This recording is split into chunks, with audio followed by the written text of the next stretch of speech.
This webinar is aimed at front of house engineers at live events, you mixer guys. Today we'll talk about why we monitor sound levels, the legal background behind it, and what exactly we measure. We'll also look at which instrument to use and where to place the microphone to get the most accurate results. Whether you're new to sound measurement or just want to refresh your knowledge, this session will give you practical insights and useful tips that you can apply right away. My name is Paul Sinclair, and I'll be your host today. I'm joined by our product manager, Gregor Schmidle, who will be keeping an eye on your questions and helping out during the session. So when we talk about sound level monitoring, our main goal is really quite simple: to protect the audience from hearing damage. First, we want to make sure that people aren't exposed to high sound levels for too long. And second, we want to prevent immediate hearing damage from short, sudden peaks like a strong impulse, such as a particularly aggressive bass drum kick. Sound level monitoring is about keeping the audience safe while still making sure the show sounds amazing. Who are we actually protecting? Our main focus is on the audience and on the staff working within the audience area, such as security or technical crew members. We are not talking about the artists on stage. We therefore exclude any direct sound from instruments like drums, as well as stage monitors and in-ear systems. And we also don't include people outside the venue, like nearby residents. They are covered by different environmental noise regulations, which are mostly about reducing annoyance, not preventing hearing damage. Sound level monitoring is about protecting the people who are experiencing the show, not protecting those who are performing it or the people living next door.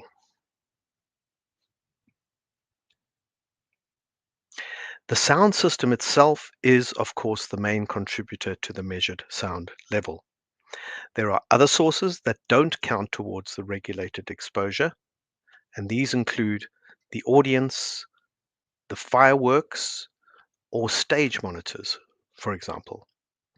And as you can imagine, where you place the measurement microphone makes a big difference, especially if it's close to a loud, active audience. But we'll come back to that topic a little later. Let's take a little journey through time, back to the 1950s and 70s. Those were the days, and everything started getting really loud with the invention of the electrical amplification and the first powerful PA systems from companies like JBL or Altec Lansing. Concerts suddenly became a whole new experience. Bands like The Who or Led Zeppelin embraced the idea and pushed the volume far beyond anything considered safe back then. And that's when the first reports of hearing damage among musicians and audiences began to appear. Then in the 80s and 90s, awareness slowly started to grow. Governments and researchers began studying the effects of loud music on hearing, and new safety standards like OSHA in the US and the EU noise directives introduced limits for people working in sound and event production. Sound engineers started using basic sound pressure level meters, and even a few big name artists like Phil Collins and Eric Clapton began wearing hearing protection after experiencing hearing problems themselves. From the noughties, the industry started to standardize. In Germany, the DIN 15905 standard was introduced, setting clear limits: 99 dBA average over 30 minutes and 135 dBc peak. Across Europe, real-time monitoring became the norm, and festivals began enforcing it, sometimes even issuing fines for violations. At the same time, public awareness increased, and free earplugs became a standard feature at many events. And today, we're seeing even more exciting developments: AI-powered monitoring systems that help automatically stay within limits, personalized hearing protection with smart filters, and likely tighter global regulations, especially outside Europe. So we've come a long way from the louder the better to a great sound with safe levels.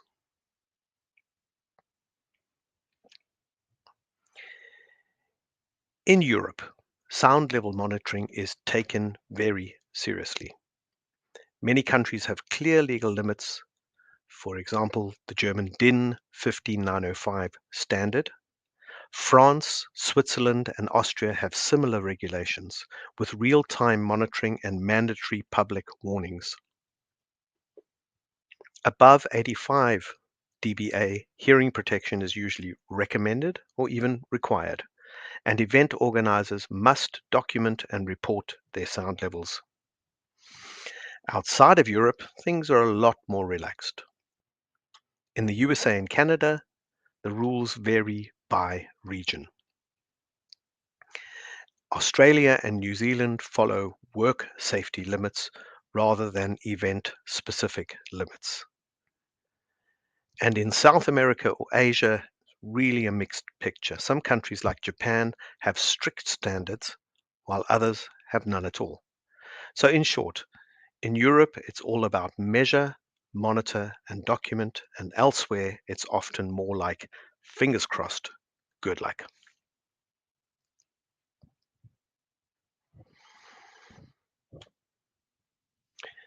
The basic idea behind sound level limits at live events is to avoid long-term exposure to high noise levels. In most countries, this is defined by a dBA limit.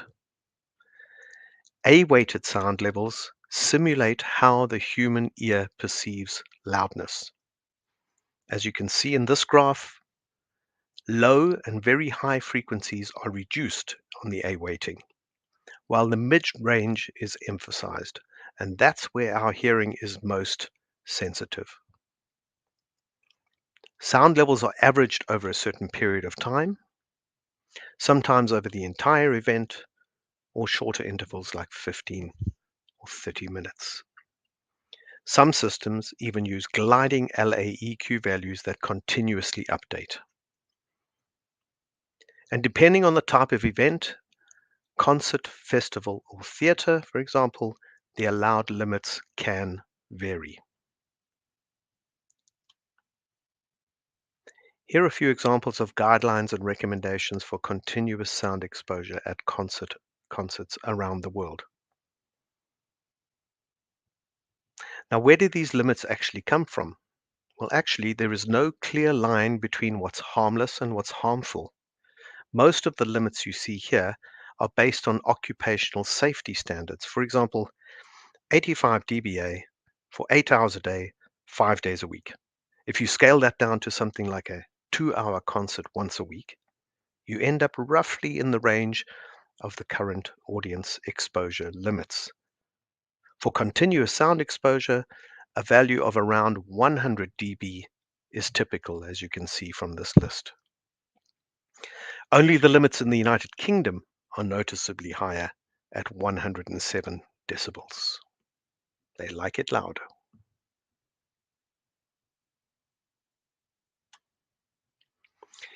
In addition to avoiding long-term exposure, we also need to make sure we prevent immediate hearing damage. That's why many regulations set maximum peak levels measured in dBc peak. Some standards also define maximum dBA FOST values, which capture short-term loudness peaks. These limits are usually evaluated over the entire event or within 30-minute intervals. The DIN 15905 is a great example of a clear and practical regulation. Many countries base their own standards on this one. It sets strict limits, 99 dBA averaged over 30 minutes, and a maximum peak level of 135 dBc.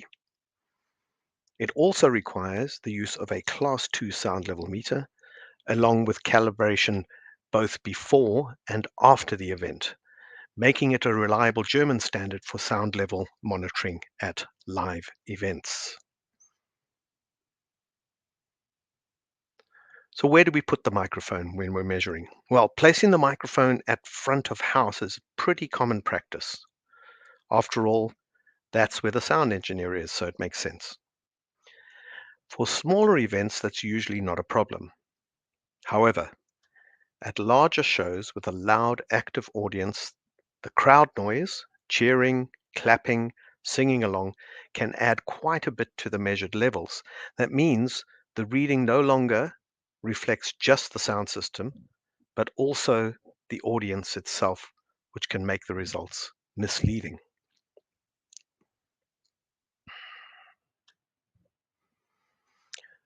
So where to measure?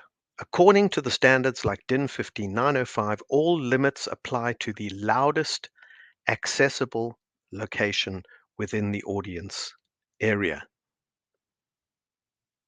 You determine the loudest accessible point in the audience area by walking around with a sound level meter when you're playing a pink noise through the PA system when there's nobody at the venue,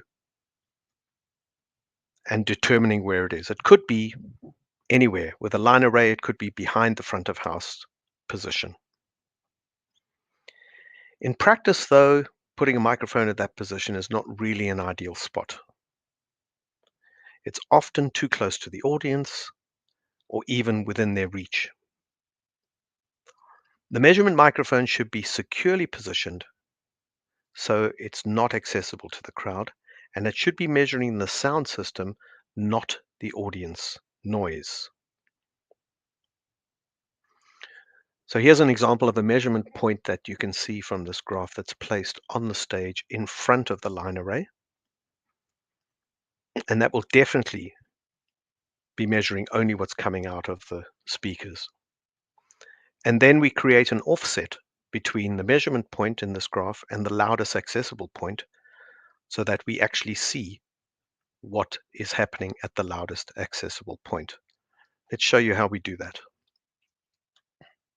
Before the event starts, we need to determine the so-called correction factors to make sure our measurements are truly accurate. So you play a pink noise through the PA system and identify the loudest point in the audience area that's still accessible to the public. There we take a 15-second measurement and then another 15-second measurement at the actual microphone position. The XL3 instrument then automatically calculates the correction factors for LAEQ and LC peak so that our readings accurately represent the real sound pressure level experienced by the audience at the loudest point.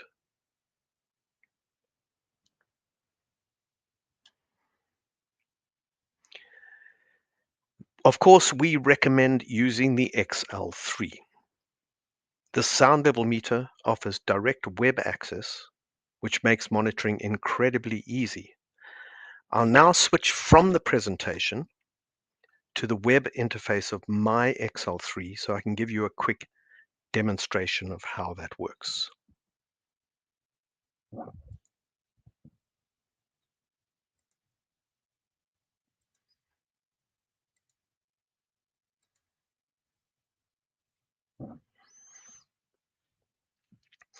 What you're seeing now on your screen is a web page that is being served from the XL3 device itself. Every XL3 comes standard with this web page available for free with the device. And first, it allows you a lot of things to it allows a lot of things to be done.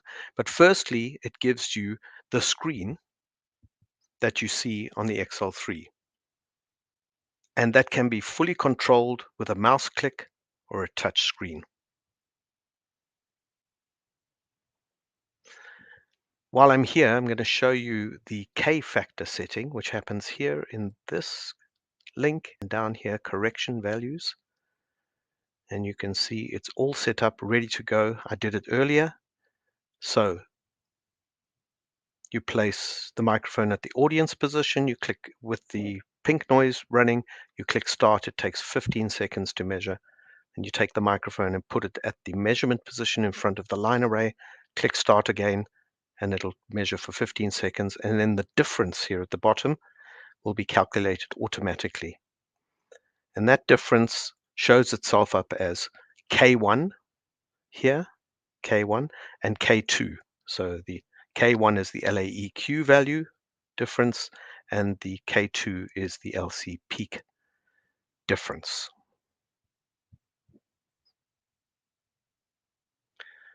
I invite you now to participate in a very interesting feature that you can get. Remember, we are still on the website of the XL3. Everyone has access to this. And I can, in fact, go here to settings, and I'll show you a QR code, which I invite you to scan now with your mobile phone.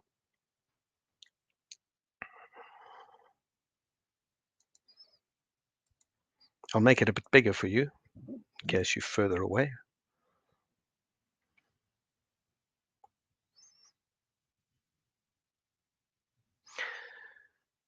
Once you've scanned that, what you'll see coming up is a read-only view of the values that are required for the monitoring in the concert. You basically should be seeing this XL view without the menu items on the left. And the XL, extra large view, as it implies, can go onto a big screen for audience to see, or it can just go on your mobile phone so you can see it, or the concert organizers can see it. It's a read-only link that you're looking at the moment.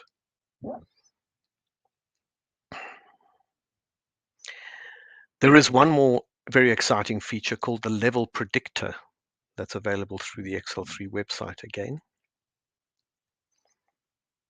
Let me run through this with you. If you're doing, oh, by the way, let me go back here. I see it's telling me an instruction, press start on the XL3. Okay, I'll do that. I'll go back to the screen, and with my mouse, I will press start. Let's go back to the level predictor. And now you can see this is set up for the DIN 15905 standard in Germany, and it's a half-hour period. So the remaining time that's counting down is 10.5 minutes to the next half hour. Firstly, this value over here, LAEQ plus K1, is the one that you need to keep below the limit. 95 gives you an amber warning. The green will turn amber. And 99 means you've gone too far. You've got to pull back before the half hour is finished. So this is the limit that is by law needs to be kept under control by the end of each half hour. At the top here, we have the peak value, which is required by the standard to be 135 maximum, with a warning at 132. We're good now. We're only at 115. On the left-hand side, we see what we could say is the immediate value. It's actually an LAEQ gliding 5-second value, including the correction factor. And it's basically saying at the moment, the band that's playing is giving me 86, 87 dB. So they're probably doing an acoustic guitar, one singer, etc. But you know that they're going to turn up and they're going to do narcotic or something in the next song, and that's going to jump. So how far can you jump? Well, that's what this L rest is about.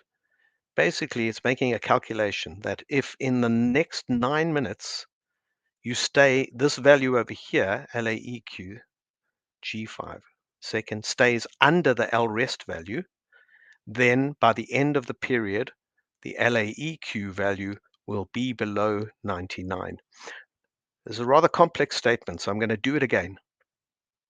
The L rest at the top left here gives you the dB value that you can push the LAEQ G5 up to, so that by the end of the 8 minutes that's remaining, the LAEQ, which is the legal limit, will not be above the 99 value, which would get you into trouble. It's a useful feature. Again, it's free, comes with the firmware of the XL3. I'm going to switch back now to the presentation.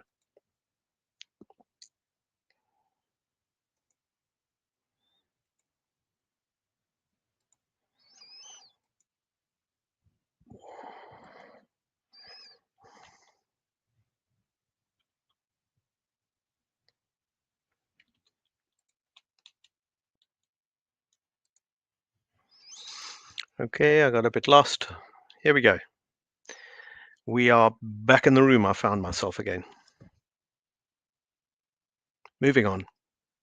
Let's take a quick look at the typical workflow for live sound monitoring. So before the event begins, let's recap. We load the standard configuration, which in the case that I've been demonstrating is the 15905 standard that comes as a pre-configured pack, goes into the for free, that goes into the XL3, and we've got standards for various countries in the world. You load the standard configuration into the meter and calibrate the microphone to make sure that our measurements are accurate. We then walk around the venue and identify the loudest point in the audience. Best you do that when the audience is not there, because you've got to play a constant sound, like a pink noise at a constant sound pressure, in order to compare the various areas within the audience area. And this helps you determine the correction factors. After that, oh, by the way, you should make a note of the loudest point in the audience where you've determined that point to be, and that goes with your protocol as well. And after that, we place the microphone at the final measurement position and set up data sharing. That's the QR code, which you send on to the guy who's paying your salary at the end of the day or the end of the night, so that he can feel comfortable that all he's seeing is green on his screen. During the event, quite straightforward. Just press start before the show. And if you happen to not be at your mixing desk and when you want to press start, then you can use your mobile phone, because you've scanned that QR code. You've scanned the not the QR code. You have access to the live values, full access to your XL3 because with your password. At the end of the event, just press stop. The XL3 automatically records and stores all the measurement data, so you don't have to do anything while the event is running. It takes care of everything for you. After the event, there's just a few final steps to wrap everything up. First, stop the data sharing. So let's disable the QR code, and then calibrate the microphone again to make sure nothing drifted during the event. Create the measurement report. And by the way, the report you see on this screen, you can download again for free. We give everything away for free. Once you bought the meter, you're up and running, and a microphone you need as well. You can download the Excel report template for free from NTI. And finally, archive the data so everything is properly documented and easy to trace at a later date. And that brings me to the end of today's presentation. If you have any further questions or need support, feel free to get in touch with us, send us an email, or reach out to one of our distributors worldwide. On the map below, you'll see our subsidiaries, and in most countries, we also have local partners who are happy to assist you. I will leave the Q&A window open for a bit. Gregor Schmidli will stay online to continue answering any incoming questions. I'd like to thank you sincerely for your interest and for taking the time to join us today. I hope we were able to share some useful insights and inspiration on this topic. And of course, I'd be delighted to welcome you again at a future webinar. Take care, and may your mix always sound better than the opening act.